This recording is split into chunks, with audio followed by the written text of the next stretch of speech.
Sama Sambuddha Bhagava Buddham Bhagavata Abhiwademi Swakato Bhagavata Dhammu Dhamma Namassami Supatipano Bhagavato Sawaka Sangho Sanghang Namami.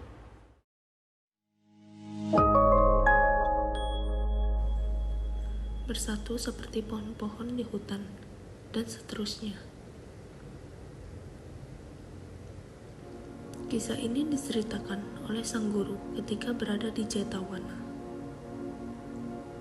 mengenai pertikaian karena masalah air yang membawa penderitaan kepada para kerabatnya. Mengetahui hal tersebut, beliau bergerak melalui udara, duduk bersila di atas sungai Rohini, dan memancarkan cahaya di kegelapan, mengagetkan para kerabatnya. Kemudian setelah turun dari udara, beliau duduk di pinggir sungai dan menceritakan kisah ini berkenan dengan pertikaian tersebut.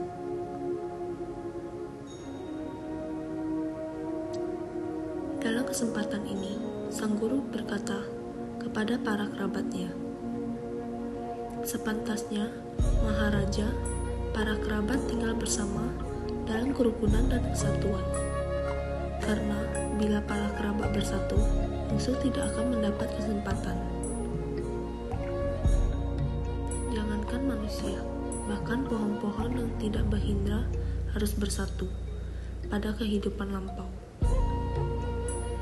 Di pegunungan Himalaya, badai menyerang hutan Sala. Namun karena pepohonan, semak berlukar, dan tumbuh-tumbuhan menjalar lainnya di hutan tersebut terjalin erat satu sama lain. Badai tersebut tidak bisa menumbangkan sebatang pohon pun, hanya berlalu tanpa membawa bahaya. Namun, sebatang pohon besar yang berdiri sendirian di halaman, walaupun pohon itu mempunyai banyak batang dan cabang, karena tidak bersatu dengan pohon lainnya. Badai mencabut pohon tersebut dan melemparkannya ke tanah. Karena itu, sangat pantas jika kalian juga tinggal bersama dalam kerukunan dan kesatuan." Setelah mengucapkan kata-kata tersebut atas pemerintahan mereka, beliau menceritakan kisah kelahiran lampau ini. Pada suatu ketika, Brahmadatta, pemerintah di Benares, Raja Wesawana yang pertama meninggal, dan Saka, pengiriman seorang raja untuk memerintah di wilayah tersebut. Setelah pergantian tersebut, Raja Wesawana yang baru mengirimkan pesan kepada seluruh pohon, semak berlukar, rerumputan, dan tanaman, meminta agar masing-masing dewa pohon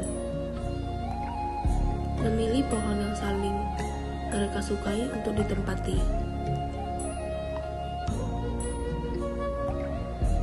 Pada waktu itu, Bodhisatta terlahir sebagai dewa pohon di hutan Sala di pegunungan Himalaya. Nasihatnya kepada para kerabatnya dalam memilih tempat tinggal adalah menghindari pepohonan yang berdiri sendiri di lapangan terbuka, dan memilih tempat tinggal di sekeliling tempat tinggal di hutan Sala yang terpilih. Kemudian, para dewa pohon yang bijaksana mengikuti nasihat Bodhisatta mengambil tempat tinggal di sekitar pohon yang dihuni oleh Bodhisatta. Sementara sebagai dewa pohon yang dipenuhi oleh kebodohan mereka, mengapa kita harus bertempat tinggal di hutan? Lebih baik kita mencari tempat tinggal di sekitar perkampungan manusia, bertempat tinggal di pinggir desa.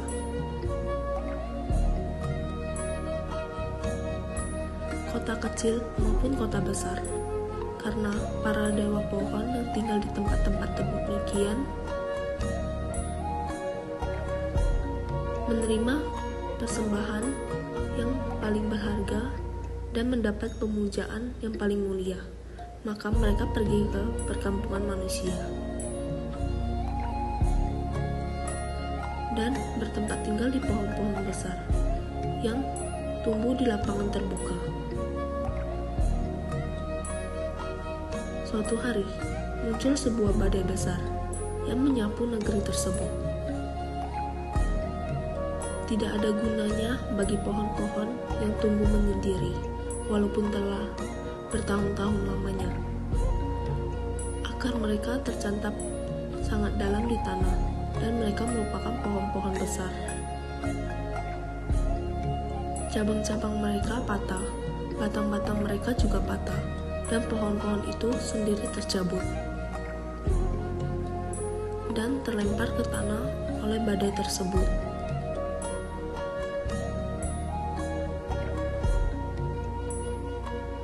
Saat badai melanda hutan Sala yang pepohonannya saling terjalin, amukan badai hanya sia-sia saja, karena serangan itu tidak mampu membuat sebatang pohon pun terlempar. Para dewa pohon yang bersedih karena tempat tinggal mereka hancur. Mereka menggendong anak-anak mereka dan melakukan perjalanan ke pegunungan Himalaya. Di sana, mereka menceritakan kesedihan mereka kepada para dewa pohon yang berada di hutan Sala, yang kemudian menceritakan kepada Bodhisatta mengapa mereka kembali dengan penuh kesedihan. Hal itu terjadi karena mereka tidak mendengarkan nasihat dari para bijaksana.